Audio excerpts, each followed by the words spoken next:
So on that discussion about the immunity of the body towards the virus, about the antibodies being released to fight the virus, to either neutralize and so on, there have been discussions about having those tests done so that it can guide people to travel beyond their geographical locations.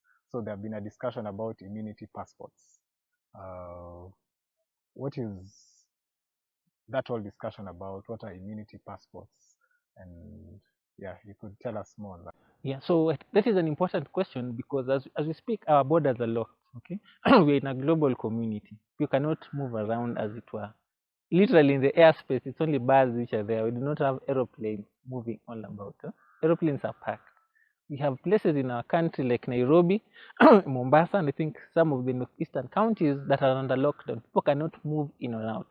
Which brings now the question, how do we gradually open up? Okay, because it will reach at a certain time people want to visit, their parents or other issues which come up.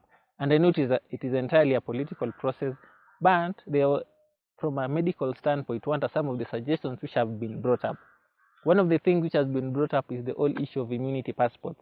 So immunity passports means someone who has tested positive and then they're immune to the disease. What we are not sure about the SARS-CoV-2 is if someone who has been positive, if they cannot get positive again later on.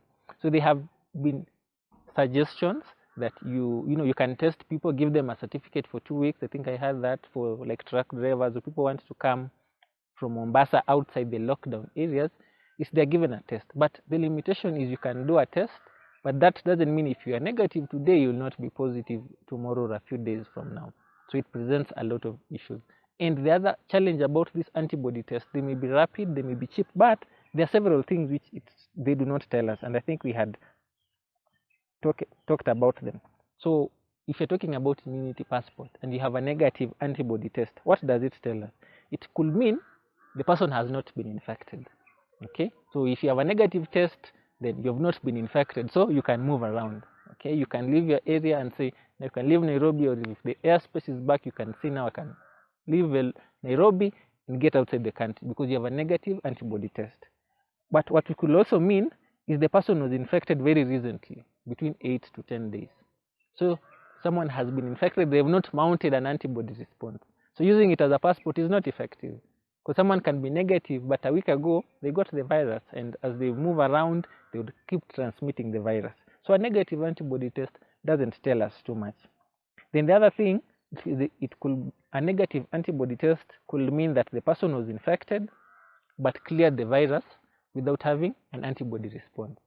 Okay, so it depends on the immunity of the person. There are people who, if the immunity is too low, they may not mount an antibody response. So you do an antibody test, it is negative, but they cleared it. What we are saying, the other sides of the immune system, like the innate and the T cell, which directly kills the cell. So they have a negative antibody test, but they did not reach the point where they are mounting an antibody response. And we are also not sure if they are still infectious. Okay, so it really can't be a true passport to say you have a negative antibody test, now you move around. That is a limitation. Then finally, it could be that the person was infected, they mounted an antibody response, but the levels are low. They cannot be detected because it's a blood test. Yeah. So they were infected, they had an antibody response, but it is not sufficient enough for the assay or for the test that is being done in the lab to open it. Yeah. So in the whole discussion about immunity passports and what needs to be done in regard to testing and opening up, we obviously have to look at all these tests critically.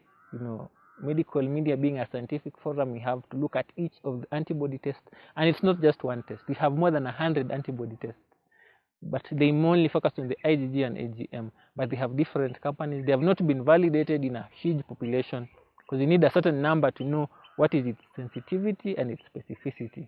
In the United States, they had a lot of initial antibody tests, but the Food and Drug Administration, the FDA, had to scale back on the antibody tests because of the limitations that we have just discussed. What does a positive test mean?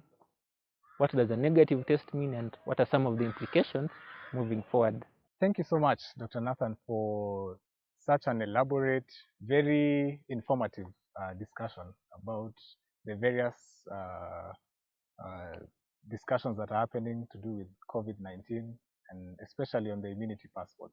I think this is a discussion that is worth just continuing, and progressive discussions will come later on the various developments around that. So thank you so much for joining us again for discussions on various health topics. Thank you so much. Yeah, thank you for the opportunity. I think we appreciate that we need a lot of information during this time, but we also don't want just to give information that is not helpful, because there's a lot of things people can get, but I think this platform provides an opportunity for us to criticize the evidence that they look at it analytically, and even as young scientists or as doctors, we see what can we do, what can we contribute to the conversation, what can we do to help things move forward. I think everyone is anxious to move things forward, to open up, but we also want to open up in a safe way, in a way that will protect our parents, our grandparents, and the most vulnerable within our community. So thank you for the opportunity, thank you for the discussion. Many thanks to all our viewers for taking time to watch this episode. It's been a great discussion, and we welcome you to share your views on the comment section on the YouTube channel, and remember to subscribe and tell a friend to tell a friend. Healthcare is every man's business. Thank you. So we'll do the necessary procedures. We are going to sanitize and put our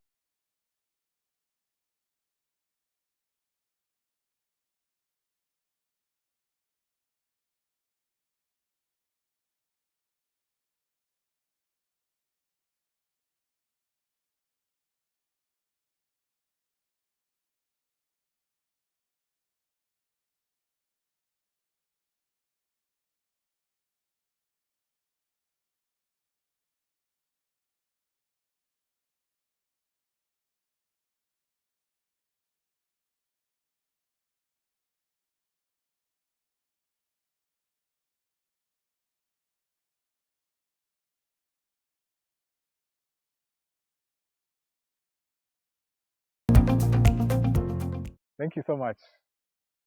God bless you.